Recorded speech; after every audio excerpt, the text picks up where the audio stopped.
In this lesson, we're going to be talking about war dialing. War dialing is the idea of taking a whole block of telephone numbers and just dialing against them to see if there's a modem there. Now, you might think that modems are just really old school and nobody uses them anymore.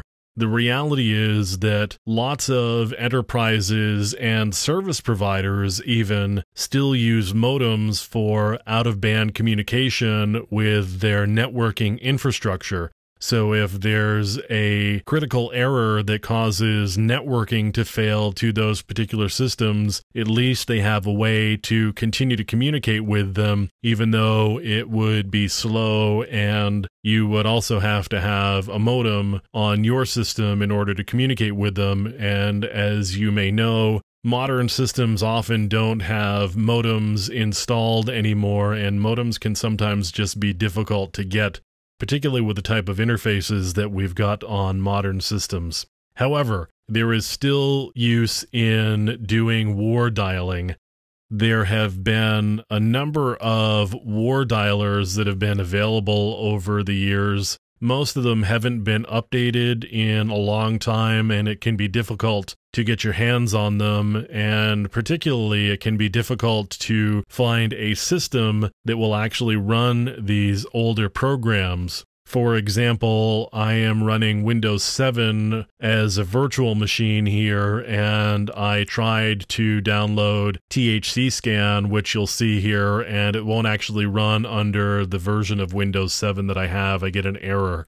But you can see there's a list here of the different war dialers that may be available. The first one is the classic DOS-based war dialing utility, and it's DOS-based. It can be challenging to get up and running, but it's kind of the gold standard in war dialing utilities. It's called ToneLoc.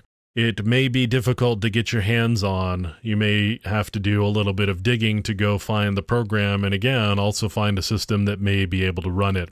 We've also got THC Scan and Phone Tag, which isn't quite as good as ToneLoc, and Phone Sweep. These generally run under Windows, or ToneLoc again runs under DOS. It's difficult to find scanners, war dialers that run under Linux, although if you've got a modem, you may be able to script that sort of communication and get a modem to just do the dialing for you if you know a little bit about modems and how to do dialing through them and how to interface.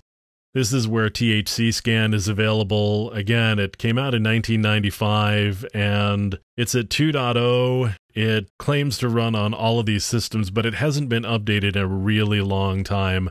If you wanted to take a look at a movie on how to use THC Scan, you can certainly take a look at that through this website. Critical infrastructure across the internet is often attached to modems, and you may be able to get into routers or switches or even PBXs and be able to get in there and take a look at configurations and see what's available. Sometimes you can get in without passwords, or sometimes the passwords are really easy to get. And again, that critical infrastructure is out there and it is attached to modems. So having the ability to do dialing is something that you may want to have in your tool chest.